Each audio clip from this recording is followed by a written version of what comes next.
ఇలా మన శరీరంలో ఏ ఒక్క బాధ ఉన్నప్పటికి కూడా ఆ మహావిష్ణువుని దర్శించుకొని ఆ యొక్క అమ్మ జగన్మాత మరి వారిద్దరూ ఆ వేప చెట్టు అనేది లక్ష్మీ స్వరూపంగా, రావి చెట్టు అనేది విష్ణుమూర్తి స్వరూపంగా మరి ఆ యొక్క ఇద్దరుని సేవించుకున్నప్పటికీ, దర్శించుకున్నప్పటికీ మరి యొక్క మన జీవితంలో కష్టాలు సుఖాలు అన్నీ కష్ట సుఖాలు సమబ్యాలెన్స్ అయ్యి మనిషికి ఐశ్వర్య ప్రాప్తి, సంతానం యోగక్షేమంగా ఉంటుందనేది మన పెద్దల విశ్వాసం.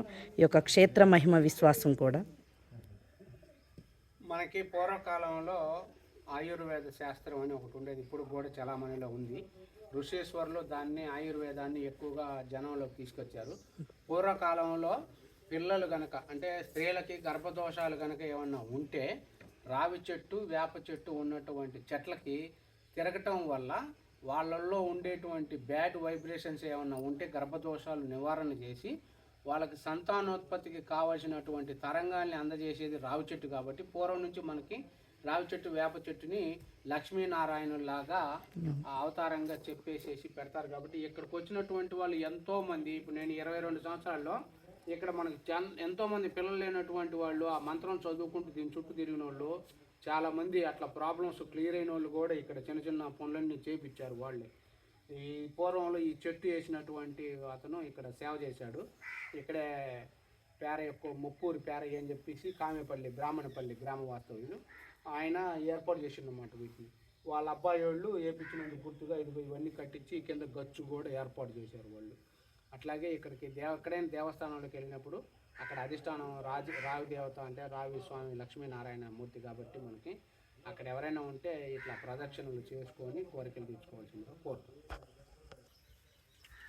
అదిగో అమ్మ జగన్మాతకి నమస్కారం చేసుకుంటాం. పాదపద్మములకు తల్లి మరి ఏమది ఈ మహాతల్లిది జోలకల్లు పుట్టినిల్లు ఆమెని దాచేపల్లి గ్రామము ఇచ్చి పెళ్లి చేశారు.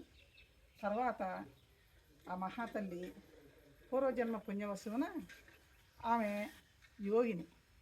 ఆ యోగిని 5 సంవత్సరాలప్పుడే చేలో వాళ్ళ అమ్మ వాళ్ళు చిన్నపిల్లప్పుడు పత్తి తీస్తుంటే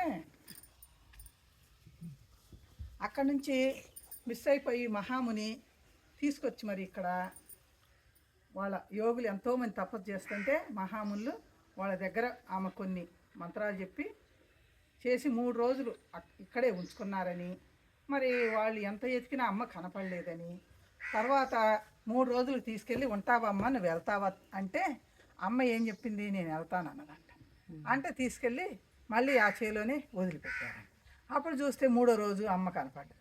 ఇదేంటి 3 రోజులు ఎక్కడికి వెళ్ళావమ్మా ఏంటి అని అడిగితే ఇట్లా నేను పెద్ద పెద్ద మహర్షుల దగ్గరికి వెళ్ళాను గుత్తికొండ బెళ్ళంలో అని చెప్తే ఆశ్చర్యపోయారంట. సరే అలా ఉండగా సరే పెరిగి పెద్ద అయ్యాక ఇక ఆమె అప్పుడప్పుడు వచ్చిపోతూ ఉండేది.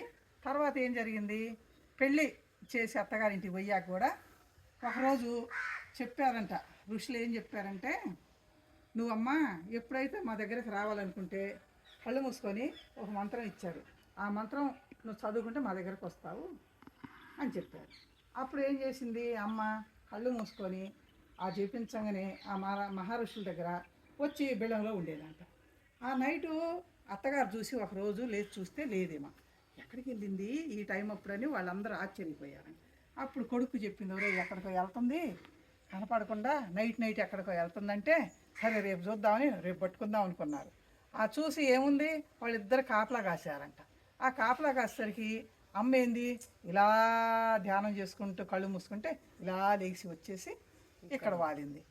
అప్పుడు చూసి ఆశ్చర్యపోయి ఇక మళ్ళీ వచ్చాక అడిగితే నేను ఇట్లా ఋషుల దగ్గరికి వెళ్ళి వస్తున్నానని చెప్తే అప్పుడు ఆశ్చర్యపోయి తల్లి మా తప్పు క్షమించమని అమ్మవారిని ఇక ఆమెని అలా ఇంకా నువ్వు ఏమన్నా చేసుకోమంటే అప్పుడు మహాతల్లి ఇక్కడికి వచ్చి మరి ఇక్కడ తపస్సు 40 సంవత్సరాలు చేసుకొని ఇక్కడే జీవ సమాధి చెంది మరి ఆ తల్లి పుణ్యాత్మరాలు ఇప్పుడు 80 ఆరాధన జరుగుతుంది. మరి ఎందరో మహాత్ములు ఇక్కడికి వచ్చి మరి ఆమె పాదపద్మములకి నమస్కరించుకుంటూ రేపు శనివారం మరి అమ్మది ఆరాధన మహోత్సవం జరుగుతుంది. కాబట్టి ఇలాంటి మహాతల్లులు ఎందరో ఉన్నారు భూమి మీద. మరి ఇక్కడికి రావటం మా అదృష్టం, అమ్మని దర్శించుకోవటం మా అదృష్టం. అంతే కాబట్టి అమ్మ పాదపద్మలకు నమస్కరించుకుంటూ హరి ఓం తత్సత్. ఓం శ్రీ మాత్రే